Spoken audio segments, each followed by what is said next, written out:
c'est un manque d'humanité de faire du jour au lendemain un courriel, c'est fini. Merci, au revoir. On vous parlait à la fin du mois de janvier de l'histoire de cette famille qui risque de devoir retourner en France parce qu'Immigration Canada a refusé de renouveler leur permis de travail parce qu'il manquait en fait dans la demande présentée 7 mois plus tôt l'attestation de français. Mais la semaine dernière, Mme Larose a reçu une nouvelle positive. Son permis de travail est finalement reconduit jusqu'en 2029. J'ai reçu mon permis de travail ouvert la semaine dernière, donc le 4 février. J'ai reçu un courriel du cabinet de la députée pour me dire qu'il y avait eu du changement sur mon compte IRCC.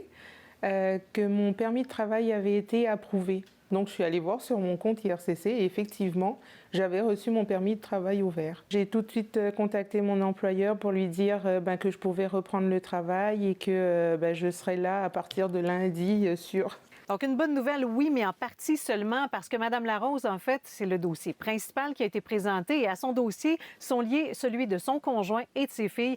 Et dans leur cas, on est toujours dans l'attente d'une réponse d'Immigration Canada. Je n'ai aucune nouvelle de mon dossier, ni pour moi, ni pour mes enfants. Et dans ce cas-ci, qu'est-ce qui explique qu'on n'ait pas reçu la réponse aussi pour vous? On ne sait pas du tout. On n'a aucun moyen de contacter IRCC là-dessus.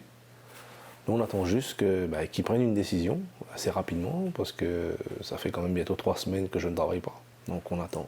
Mais l'attente est longue.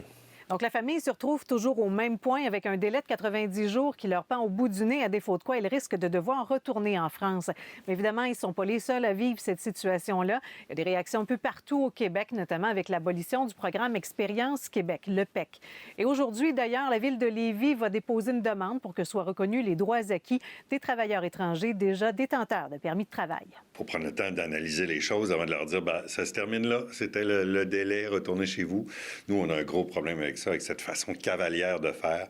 Puis on pense qu'il faut prendre le temps d'étudier les choses et d'accueillir ces gens-là. On a ce devoir-là. Après, si on veut se questionner sur les seuils d'immigration, on n'a aucun problème à ce que ces questions-là se posent dans la société. Mais au moment où on les fait venir, où ils sont utiles, s'il vous plaît, on en prend soin jusqu'au bout au moins. Bien sûr, on a tenté de savoir où en était l'avancement du dossier de M. Payette et voici la réponse qu'on vient de recevoir de la part d'Immigration Canada. On nous dit que le 5 février 2026, IRCC a reçu une demande de réexamen pour M. Payette, une demande qui est en cours d'examen et on fera savoir à M. Payette si d'autres documents sont nécessaires. À Québec, Caroline Dumont pour Nouveau Info.